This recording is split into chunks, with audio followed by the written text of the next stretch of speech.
And now, here is Walt Disney. Welcome to a little bit of Florida here in California. This is where the early planning is taking place for our so-called Disney World project. Now, the purpose of this film is to bring you up to date about some of the plans for Disney World. But before I go into any of the details, I want to say just a word about the site of our Florida project. As you can see on this map, we have a perfect location in Florida, almost in the very center of the state. In fact, we selected this site because it's so easy for tourists and Florida residents to get here by automobile. Now, in larger scale on this map, our Florida land is located partly in Orange County and Osceola County, between the cities of Orlando and Kissimmee. And the important thing is that the Disney World is located just a few miles from the crossing point of Interstate 4 and Sunshine State Parkway, Florida's major highways carrying motors east and west and north and south to the center of the state. The sketches and plans you will see today are simply a starting point, our first overall thinking about Disney World. Everything in this room may change time and time again as we move ahead. But the basic philosophy of what we're planning for Disney World is going to remain very much as it is right now.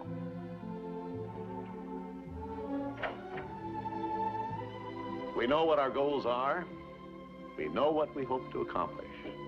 And believe me, it's the most exciting and challenging assignment we've ever tackled at Walt Disney Productions. Today, I want to share with you some of our ideas for Disney World. Now, the prologue to this film told you some of the philosophy that made Disneyland in California what it is today. Of course, there will be another amusement theme park in Florida similar to the one in California. We're now developing a master plan that encompasses the theme park and all the facilities around it that will serve the tourists. Hotels, motels, and a variety of recreation activities. In fact, just this little area alone is 5 times the size of Disneyland in California.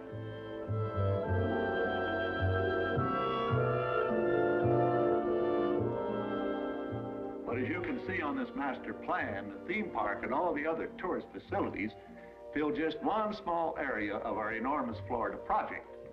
According to this scale, I am 6 miles tall.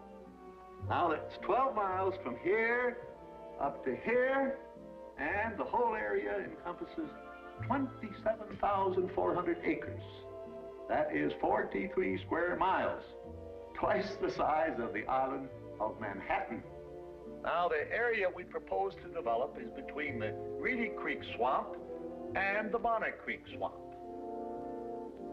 So one thing we don't need is a fence to protect us from trespassers. Here in Florida, we have something special we never enjoyed at Disneyland, a blessing of size. There's enough land here to hold all the ideas and plans we could possibly imagine. Right now, our plans include an airport of the future down here in Osceola County, an entrance complex where all visitors will enter Disney World, an industrial park area covering about 1,000 acres, and of course, the theme park area way up here.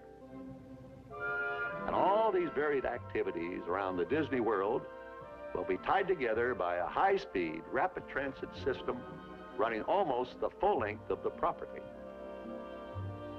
But the most exciting, the most important part of our Florida project, in fact, the heart of everything we'll be doing in Disney World, will be our experimental prototype city of tomorrow.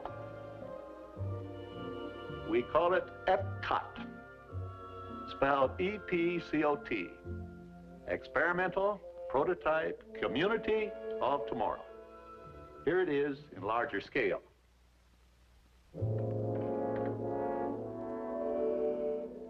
EPCOT will take its cue from the new ideas and new technologies that are now emerging from the creative centers of American industry.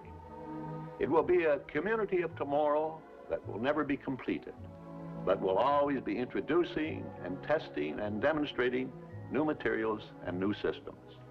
And EPCOT will always be a showcase to the world for the ingenuity and imagination of American free enterprise.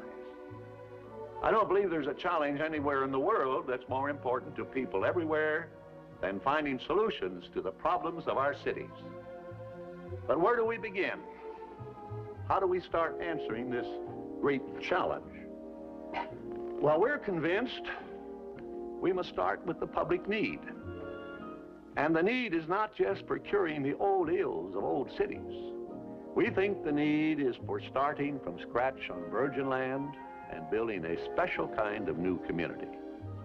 So that's what EPCOT is, an experimental prototype community that will always be in a state of becoming. It will never cease to be a living blueprint of the future, where people actually live a life they can't find anywhere else in the world. Everything in EPCOT will be dedicated to the happiness of the people who will live, work, and play here, and those who come here from all around the world to visit our living showcase. We don't presume to know all the answers. In fact, we're counting on the cooperation of American industry to provide their very best thinking during the planning and the creation of our experimental prototype community of tomorrow. And most important of all, when EPCOT has become a reality and we find the need for technologies that don't even exist today, it's our hope that EPCOT will stimulate American industry to develop new solutions that will meet the needs of people expressed right here in this experimental community. Well, that's our basic philosophy for EPCOT. By now, I'm sure you're wondering how people will actually live and work and move around in our community of tomorrow.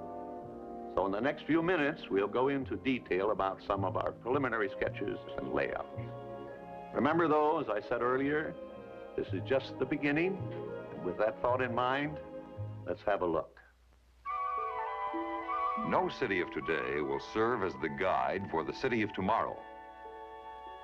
EPCOT will be a planned environment, demonstrating to the world what American communities can accomplish through proper control of planning and design.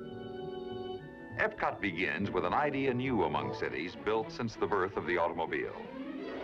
We call it the radio plan. Picture a wheel. Like the spokes of the wheel, the city fans out along a series of radials from a bustling hub at the center of EPCOT. A network of transportation systems radiate from this central hub, carrying people to and from the heart of the city. These transportation systems circulate to and through 4 primary spheres of activity surrounding the central core. First, the area of business and commerce.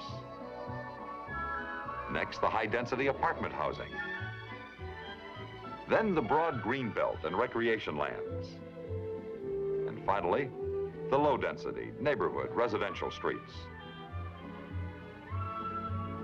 EPCOT's dynamic urban center will offer the excitement and variety of activities found only in metropolitan cities: cultural, social, business, and entertainment. Among its major features will be a cosmopolitan hotel and convention center, towering 30 or more stories. Shopping areas, where stores and whole streets recreate the character and adventure of places round the world. Theaters for dramatic and musical productions. Restaurants, and a variety of nightlife attractions. And a wide range of office buildings, some containing services required by EPCOT's residents, but most of them designed especially to suit the local and regional needs of major corporations. But most important, this entire 50 acres of city streets and buildings will be completely enclosed. In this climate-controlled environment, shoppers and theater goers and people just out for a stroll will enjoy ideal weather conditions, protected day and night from rain, heat and cold, and humidity.